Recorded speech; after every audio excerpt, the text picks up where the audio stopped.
Alors cette semaine, je fais quelque chose de complètement radical. Pendant les 10 prochains jours, je disparais, je m'enferme, je deviens un ermite. Pas de rendez-vous, pas de réseau, pas de distraction, juste moi dans ma grotte et ma to-do list que j'ai construite au millimètre. Je vais t'expliquer tout ça dans cette vidéo. Bonjour à toi, j'espère que tu vas bien, c'est ton prof NT dans cette petite vidéo hebdomadaire. Je vais t'expliquer concrètement qu'est-ce que c'est la méthode ermite et c'est extrêmement important que tu puisses mettre en place ça aussi pendant ton concours de première santé ou notamment pour l'internat. Tu verras, c'est hyper intéressant ce que je vais raconter. Pourquoi je m'enferme pendant les 10 prochains jours? En fait, l'ermite déjà, c'est quoi? C'est celui qui reste dans sa grotte. Ok, il va se couper du monde, voilà, pour se consacrer à une seule chose, finalement en profondeur. La méthode ermite, c'est ça. Pourquoi je m'enferme alors les 10 prochains jours? Concrètement, j'ai beaucoup de chantiers, j'ai accumulé pas mal de choses, notamment le campus, les vidéos, les parcours certifiants administratifs, bref, des trucs perso à la maison.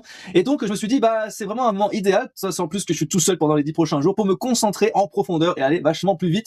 Et concrètement, en quoi ce que je mets en place va t'intéresser, toi, pendant que tu prépares ta passe-lasse, notamment. En fait, faut comprendre que la passe-lasse, c'est un marathon d'1 an, d'accord? Mais à l'intérieur de ce marathon, ok, c'est pas un sprint. Un marathon, c'est-à-dire qu'on prend son temps, voilà. Mais à l'intérieur de tout ça, il y a des petits moments où tu peux mettre des petits coups de boost, des petits coups de sprint, d'accord, en mode ermite pour aller beaucoup plus vite. Alors notamment, idéalement, c'est de faire la dernière ligne droite avant le concours, ou alors tu peux t'entraîner déjà quelques mois à l'avance, comme ce que je suis en train de faire en plein milieu de l'été, tu vois. Tu peux le faire, tu peux tester la méthode, tu vois, c'est quelque chose qui est fait pour toi. Et de temps en temps, tu peux le faire aller une fois tous les 6 semaines, tu vois, tu te mets 10 jours à fond, et puis après tu te reposes quelques jours après, et puis comme ça tu y vas étape par étape, ça peut toujours être quelque chose d'efficace. Et je vais te montrer concrètement dans le vlog que je suis en train de fabriquer en parallèle de cette vidéo, concrètement comment on la met en place. Donc tu attendras cette vidéo dans 10 jours puisque je vais filmer jour après jour tout ce qui va se passer dans cette méthode-là dans les 10 prochains jours. Alors concrètement, comment je vais faire pour pouvoir tenir 10 jours? Déjà, première chose, il faut faire une to-do list hyper efficace, d'accord? Donc je l'ai millimétrée et donc je vais te montrer directement, je te mets dans l'écran. Donc moi ce que j'ai fait, j'ai mis 4 catégories. La partie professionnelle, la partie familiale, la partie développement perso et la partie loisirs et récompenses, d'accord? Donc concrètement, je te conseille effectivement de diviser en 4 catégories. Alors tu as peut-être plus de catégories que moi, mais l'idée c'est de pas mettre uniquement la partie révision, parce que vous êtes souvent en train de me dire ouais, moi j'ai mis 8 heures de révision, tout ça, mais à l'intérieur je vois aucun loisir, je vois aucune pause, je vois aucun truc intéressant que vous voulez faire, quelque chose qui vous donne envie de faire, qui a rien à voir avec les révisions, mais qui va vous aider à progresser pour aller plus vite. Avant de te parler de la to-do list que je vous ai mis en PDF, je l'ai faite à la main d'abord. Dans un premier temps, c'est la première chose qu'on fait en to-do list. Donc dans la vlog, je vous montrerai comment je le fais en temps réel. Et concrètement, quand t'as les idées claires, ça va très vite, mais ça peut prendre peut-être pour toi peut-être 1, 2 ou 3 heures peut-être. Alors faut le mettre dans le dimanche soir en général pour la fabriquer. Là, ça m'a mis clairement 15 minutes parce que je suis habitué à faire ça. Et donc tout de suite, en fait, j'ai pu avoir ce tableau que tu peux voir directement à l'écran où on a une partie donc pro, familial, développement perso, loisirs, récompenses. Et je me suis dit tiens, on va aller un peu plus loin, on va faire quotidien, hebdo, ponctuel, et puis ça permettra aussi d'avoir l'estimation du temps sur les 10 prochains jours. Donc là, cette semaine, j'ai un objectif de faire une nouvelle matière par jour. Donc grâce à l'IA, ça va vachement plus vite. Mais en gros, je dois intégrer, vérifier le contenu. Donc ça prend à peu près 1 heure. Et en parallèle, j'ai l'IA qui génère automatiquement pendant que je fais plein d'autres choses. Donc c'est cool. Je dois réaliser 20 shorts QCM. Donc ça, je le fais en général pendant les cours magistraux. Donc ça, c'est pas un problème. Il faut que je tourne, je monte et ensuite je les programme. Donc vous avez 6 shorts par semaine à partir de lundi. Donc à partir de demain, en fait, à partir du moment où je poste la vidéo de lendemain, du coup, il y a 6 shorts par jour à 6 heures, à 9 heures, à midi, à 15 heures, à 18 heures et à 21 heures. Vous allez voir, ça va être assez ouf. Alors après, j'ai dans l'idée aussi de construire une vidéo méthodo, actualité, etc. Donc faut que je réfléchisse encore, mais du coup l'idée ça va être de construire un certain nombre de vidéos pour anticiper la passe-passe. Les guides d'NT qui se font assez rapidement grâce à l'IA, merci encore, et ça permet d'avoir du contenu gratuit à vous proposer rapidement, après les cours magistraux notamment. Bon, j'ai un message épinglé, j'ai 2 gazettes d'NT. Alors les gazettes d'NT, c'est ce que vous retrouvez après la vidéo si vous êtes dans la promo d'NT, à 8h30 le dimanche. J'ai bloqué les rendez-vous des 10 prochains jours, vous pouvez pas prendre rendez-vous avec moi pour que je puisse être focus à fond, d'accord, c'est important. Il y a juste les cours magistraux où je serai forcément présent, donc il faut que je prépare, je tourne, je monte, je publie, ça prendrait 3 heures par cours magistral, c'est quand même très long. Ensuite, il faut que j'améliore la page de la promo parce que c'est pas une page encore hyper optimum.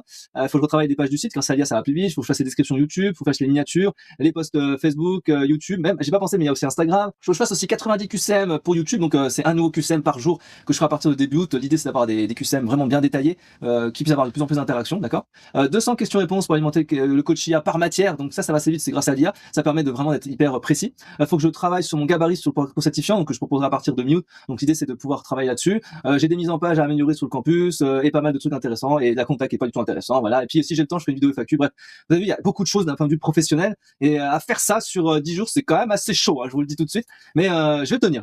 Et donc en parallèle de ça, faut mettre des choses un peu plus personnelles. Donc au niveau familial, je dois arroser les plantes, faut pas oublier le potager, les poules, le chat, les œufs, faut que je m'occupe de tout ça, faut que je sors les poubelles, faut que je fasse faire au moins une fois les courses, faut que je coupe les haies, j'ai un énorme travail à faire là-dessus, faut que je répare le meuble du canapé, faut que je fasse le lit cabane pour mon fils avec la peinture. Ça c'est un gros chantier, voilà, pour sa chambre. Faut que je regarde les photos, les vidéos, voilà, c'est des trucs que je dois faire d'un point de vue familial. D'un point de vue perso, pour que je puisse tenir ces 10 prochains jours et surtout que je puisse continuer à améliorer cette partie-là, je vais me lever à 5 heures et je vais dormir aux alentours de 22 heures, donc j'aurai 17 heures d'intensité, ok. Donc ça va être assez fort. Je vais faire aussi 3 siestes de 15 minutes dans la journée pour que ça soit assez efficace. Je vais essayer de manger un maximum de fruits et légumes, utiliser les gélules Brenzym là que j'ai là, qui permettent justement d'avoir des minéraux, des vitamines, d'aller un peu plus vite. Je fais pas la promo de ça, mais concrètement, ça m'aide à avancer plus vite, d'accord. En plus, trop bien, c'est le focus Ça permet du coup d'être hyper focus là-dessus. J'ai aussi prévu de me faire un bon repas à midi avec des légumes et des œufs pour que ça soit quand même bien protéiné tout ça. Faut que je limite le grignotage au maximum et les bonbons parce que clairement j'abuse un peu, hein. On est l'été aussi, c'est pour ça. Et du coup faut que je me limite au maximum, hein, et que pour les récompenses. Je vais essayer de marcher aussi à partir de 5h30, 6h le matin au frais, du coup un petit peu autour près de la forêt, histoire de me dégourdir et d'être focus pour la suite, ok, d'avoir les idées claires. En fait, c'est vraiment marcher, c'est important parce que ça permet de réfléchir à tout ce que tu vas faire dans la journée et timer tout ça, ok. C'est hyper fort. Et dans la journée, dans un moment où j'ai besoin de m'aérer, je ferai un peu de vélo, 15 minutes de vélo, c'est pas mal, ça permet de faire un petit peu le tour du village, tout ça. Du calcul mental quotidiennement, c'est pour augmenter la plasticité neuronale, et puis un petit peu de ménage pour se mettre en mouvement. Voilà, ça c'est un peu ce que je voudrais faire de plan perso. Voilà, une petite randonnée dans la semaine, ça serait top quand même, pour que je puisse quand même voir la forêt, et puis penser à autre chose, peut-être même me vider l'esprit. Voilà. Et puis il faut que je prenne rendez-vous chez le médecin pour cette histoire de tout qui n'en finit pas. Bordel, ça fait plus de 2 semaines, donc je vais essayer de prendre le rendez-vous chez le médecin pour essayer de m'occuper de cette partie-là. Ok, c'est important. Au niveau des loisirs et des récompenses, j'ai prévu d'apprendre une nouvelle musique chaque jour au piano ou à la guitare. Voilà, c'est mon petit moment plaisir, on pense à rien à ce moment-là. Je suis en autodidacte, donc en fait moi j'écoute une musique et j'arrive à la reproduire. J'ai pas vraiment l'écoute absolue, mais presque, hein, d'accord. Ça me permet comme ça de me dégourdir. Je regarde en ce moment la série The 100, donc c'est une série que j'ai vue 3 fois, mais c'est pas grave, j'adore. Donc je fais 2 épisodes par jour en moyenne, et ça me permet comme ça de penser à rien. Voilà. Et j'adore aussi Yu-Gi-Oh! Donc moi, vous voyez, j'ai plein de cartes derrière, je fais ça avec mon fils. Donc voilà, c'est cool. Et donc là l'idée en fait c'est d'en fabriquer un petit peu, c'est de commencer à structurer le jeu, tout ça me permet de me dégourdir, hein, penser vraiment à autre chose que le bosser. Et donc ça c'est vraiment fort récompense. Et j'ai pas finalisé mes tâches, je peux pas faire ça. Donc je sanctuarise le truc pour faire absolument ça parce que c'est quelque chose qui me fait plaisir. C'est le plus important dans la récompense, c'est Yu-Gi-Oh! Voilà. S'il y a un truc que je devais dire, je vais absolument pouvoir jouer tous les jours à Yu-Gi-Oh! Donc pour cela, il faut absolument que je puisse réaliser mes tâches dans la journée. D'accord, c'est important. Donc voilà, je suis un grand enfant. Et j'aimerais bien aussi dans la semaine pouvoir aller voir le nouveau Spider-Man au ciné et puis peut-être potentiellement faire un quick, je sais pas, à la suite de ça. On verra. Il faut vraiment que je puisse accomplir mes tâches. Voilà, j'aimerais bien aussi refaire mes terrariums. Alors vous savez peut-être pas, mais dans la pièce, j'ai des terrariums avec à l'intérieur des lézards, des crabes, des trucs comme ça, j'adore ça. Et du coup, ce serait peut-être l'occasion de les retaper, de refaire un peu la déco, tout ça. Voilà, si j'ai le temps, je le referai. J'aimerais vraiment prendre le temps pour faire ça. Ce serait quand même super bien. Dans le vlog, je vous mettrai quelques lézards si ça vous intéresse. Retravailler les jeux de cartes, déjà, je l'ai déjà dit, hein, c'est important, mais pour moi, je différencie jouer à Yu-Gi-Oh! Et de créer les cartes. Voilà. Dessiner les Pokémon, donc avec mes enfants j'adore prendre des feuilles et dessiner les Pokémon, voilà, donc du coup si j'ai le temps, ça me détend, pourquoi pas.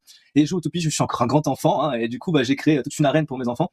Et de temps en temps, j'aime bien jouer au Toupie. Alors, ils sont pas là, mais du coup, pour profiter, pour améliorer ma technique de lancer. Bref, tout ça pour vous dire que lorsque vous faites une to-do list, vous devez catégoriser, comme ça, entre le pro, le perso, tout ça. Et puis, en fait, voir quel est le truc qui vous intéresse le plus dans la to-do list. Et donc, le truc là, vous devez le faire après les tâches les plus complexes, j'ai envie de dire. Et donc, vous pouvez entremêler, bien sûr, des tâches difficiles avec des tâches de récompense. L'idée, c'est que ça puisse tenir dans le temps. C'est le but du jeu, d'accord? D'où le concept de faire une to-do list. Alors, si on regarde un petit peu au niveau du timing, parce que là, j'ai essayé en plus de m'amuser à estimer le temps par tâche, vous voyez, à chaque fois j'ai mis des timings.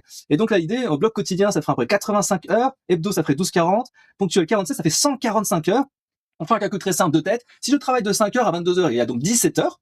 Et 17 heures moins 145 divisé par 10, c'est-à-dire 14,5. Et 17 moins 14,15, ça fait 2,5 heures de battement. Ça veut dire que concrètement, j'ai 2,5 heures où je peux ne rien faire dans la journée pour pouvoir tenir ce rythme. C'est très rare que moi je me mette sur le canapé à rien faire, mais l'idée c'est de se dire, on peut le faire. On peut le faire. Si par exemple, j'ai pas envie de travailler pendant 2 heures, ou même j'ai pas envie de travailler pendant 5 heures. Franchement, je peux le faire parce que je sais que j'arriverai à le rattraper à un moment dans la semaine, d'accord? Et c'est pour ça que je l'ai pas mis au quotidien. Je n'ai pas créé un planning au quotidien. Je sais que j'arriverai pas à le tenir à la minute. L'idée, c'est plus de se dire, je fais une to-do list sur les 10 jours, d'accord, de manière globale. Et puis tous les jours, en fonction de mon niveau d'énergie, de ma concentration, comment je suis, voilà, dans mon mindset, l'idée c'est de se dire, voilà, je serai capable aujourd'hui, je le sens que je serai capable de faire plus que la veille ou ce qui va se passer plus tard. Et du coup, je permets d'anticiper pas mal de choses. Voilà, c'est un peu l'idée. Donc voilà ce que je voulais vous dire dans cette petite vidéo hebdomadaire qui va préparer du coup ce vlog. Et je vais vous alimenter ça jour après jour. Ça veut dire concrètement, d'ici une grande dizaine de jours, je publierai la vidéo, le vlog. D'accord, une vidéo très longue je pense, parce que je vais vous expliquer plein de trucs, je pense que ce sera très utile pour votre concours Passas. Donc moi je me retrouve bien sûr pour les cours magistraux chaque jour, hein. Lundi, mardi, jeudi, vendredi, ça s'arrête pas, hein. Et puis on se retrouve du coup la semaine prochaine pour la prochaine vidéo hebdomadaire ainsi que pour la gazette, tout ça. Donc si c'est pas bien sûr encore fait, n'hésite pas à t'inscrire à la promo native, le lien est en description de cette vidéo. Et moi je te retrouve pour une prochaine vidéo et pour tout ce concept là dans le vlog dans 10 jours. À très vite, ciao.